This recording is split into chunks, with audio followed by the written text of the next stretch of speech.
Good morning students. 10 Gujarati medium science ની અંદર આપણે ફિઝિક્સનું ચેપ્ટર 9 પ્રકાશ પરાવર્તન સમીકરણ કરી રહ્યા છે. હવે આપણે આના પહેલાના વિડિયોમાં આપણે લેન્સના પ્રકાર ભણ્યા, ડબલ અંતરગોળ લેન્સ, ડબલ બાયફોકલ લેન્સ. હવે એના વચ્ચે જે આવે છે, હવે જે લેન્સ છે એની તમારે વ્યાખ્યાઓ કરવાની છે. આગળ અરીસા માટે પણ કરી ગયા છો. મુખ્ય કેન્દ્ર, કેન્દ્ર લંબાઈ, મુખ્ય અક્ષ, દર્પણની અક્ષ, એ બધું જ આપણે એમ બનાવવાનું છે ફરીવાર લેન્સમાં. હવે જો લેન્સની અંદર તમે આકૃતિ ત્રણ પહેલા બતાવ્યો, તેના પરથી આપણે એની વ્યાખ્યાઓ જોઈશું. પહેલા તો આ આપણે લેન્સ દોરેલો છે, એ બહિર્ગોળ લેન્સ. બહિર્ગોળ લેન્સ એટલે શું? જે લેન્સની બહાર પ્રકાશ સપાટી બહારની તરફ શું હોય? ઉપસેલી હોય, બહારની તરફ ઉપસેલી હોય, બંને પ્રકાશ સપાટી એને શું કહેવાય? ડબલ બહિર્ગોળ લેન્સ. તો આ બહિર્ગોળ લેન્સ છે. બહિર્ગોળ લેન્સની ઉપર શું કરેલું છે? તો પ્રકાશના અહીંયા બી આપણે લીધી છે, મુખ્ય અક્ષ લીધી છે. ત્યાર પછી આપણે એની અંદર વચ્ચેમાં જે લીધું છે સેન્ટરમાં છે પ્રકાશીય કેન્દ્ર. એની વ્યાખ્યા જોઈશું આપણે. મુખ્ય અક્ષની વ્યાખ્યા જોઈશું. એ પ્રકાશના સમાંતર કિરણો આપણે આગળ ક્યારે મૂકીશું, તો કઈ જગ્યાએ આપણે પ્રકાશના કિરણો ભેગા થતા જોવા મળે છે, મુખ્ય કેન્દ્રમાં છે. તો આપણે આના પરથી આપણે વ્યાખ્યાઓ જોઈશું આગળ. તો પહેલી જે વ્યાખ્યા છે તમારે, જે વ્યાખ્યા કઈ છે? તો વક્રતા કેન્દ્ર C. તો વક્રતા કેન્દ્ર C એટલે શું પહેલા તો જે આપણું લેન્સ છે, લેન્સની અંદર વક્રતા કેન્દ્ર C એ ક્યાં આવેલું હશે? તો લેન્સ છે એ કેવી રીતે બનેલો હશે? તો કે જે ગોળો હોય કાચનો, આ રીતે ગોળો હશે કાચનો, અને આને શું કરવાનું છે? અડધેથી તમારે કાપી નાખવાનું છે. સમજો કે અહીંયા અડધું કાપું છું, એ તો બીજો એક ગોળો રચવાય છે, અને અડધેથી કાપી નાખું. અને આ બંનેને તમારે ભેગા કરી તો તમને શું મળી જાય? લેન્સ મળી જાય. તો આ બંને એક ગોળો છે, તો એની વ્યાખ્યા કઈ રીતે થશે? લેન્સની જે વક્ર સપાટી, જે પારદર્શક ગોળાનો ભાગ છે, તે ગોળાના કેન્દ્રને શું કહેવામાં આવે છે? લેન્સની વક્રતા કેન્દ્ર. સમજો કે આનું વક્રતા કેન્દ્ર C1 છે, તો આનું શું છે? C2 છે. તો આ એક શું છે? વક્ર સપાટીનો ગોળાનો એક ભાગ છે, અને તેનું જે કેન્દ્ર થશે એ શું થશે? વક્રતા કેન્દ્ર C. સાવ થશે લેન્સ. તો લેન્સની વ્યાખ્યા ફરી આપણે વક્રતા કેન્દ્ર C ની વ્યાખ્યા કેવી થશે? કે લેન્સની જે વક્ર સપાટી, જે પારદર્શક ગોળાનો એક ભાગ છે, તેના કેન્દ્રને શું કહેવામાં આવે છે? લેન્સની વક્રતા કેન્દ્ર C. ત્યાં સામે દર્શાવવામાં છે C1. હવે જે વક્રતા કેન્દ્ર છે આપણે એક નહીં પણ બે જોવા મળશે. તો એની અંદર વક્રતા કેન્દ્ર બે કયા છે? C1 અને C2. બે વક્રતા કેન્દ્ર જોવા મળશે. તો વક્રતા કેન્દ્ર C ની હવે કેપિટલ થઈ કે શું છે?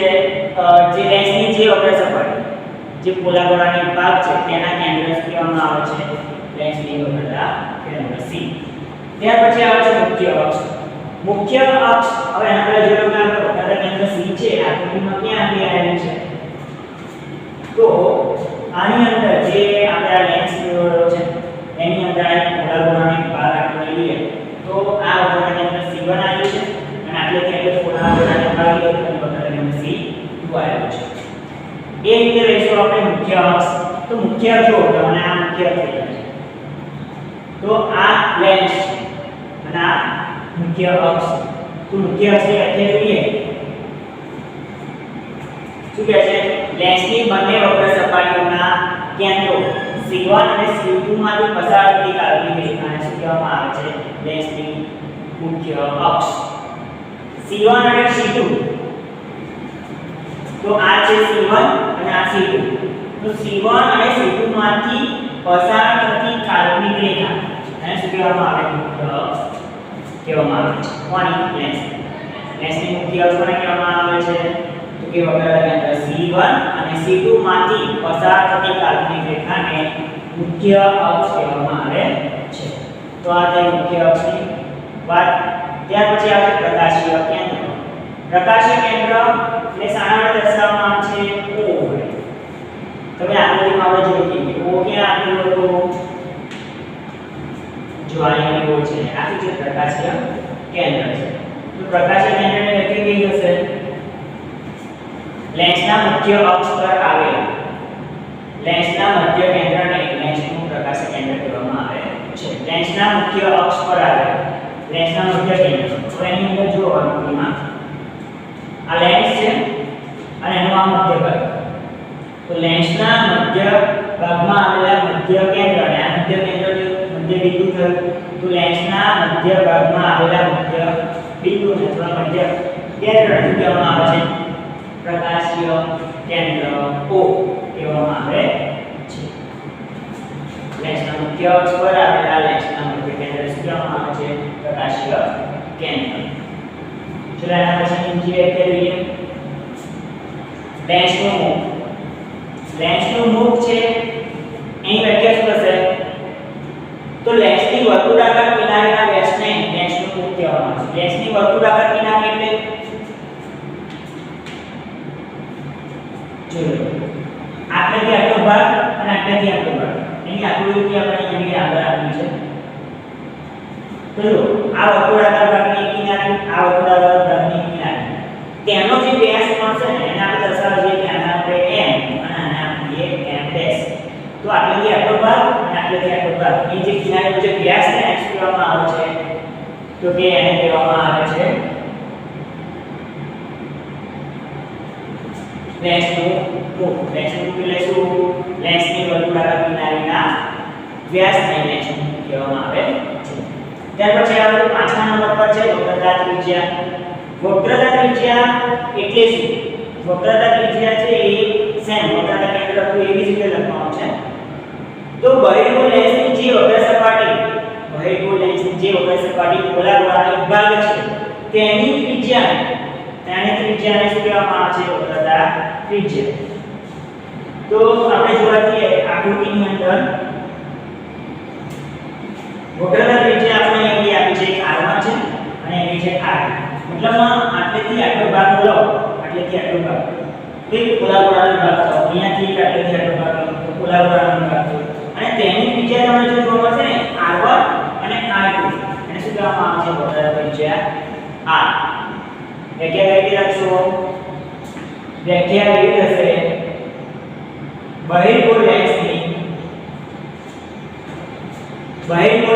જે વક્ર સપાટી જે ગોળાનો શું છે ભાગ છે તેની ત્રિજ્યાને શું કહેવામાં આવે છે વક્રતા ત્રિજ્યા r હવે વક્રતા ત્રિજ્યા તમને બે મળશે જોવા અલગ અલગ એક હશે r1 અને એક હશે r2 બે વક્રતા ત્રિજ્યા તમને જોવા મળશે એ રીતે આવે છે મુખ્ય કેન્દ્ર કોને કહેવામાં આવે છે તો મુખ્ય કેન્દ્રની વ્યાખ્યા જોઈએ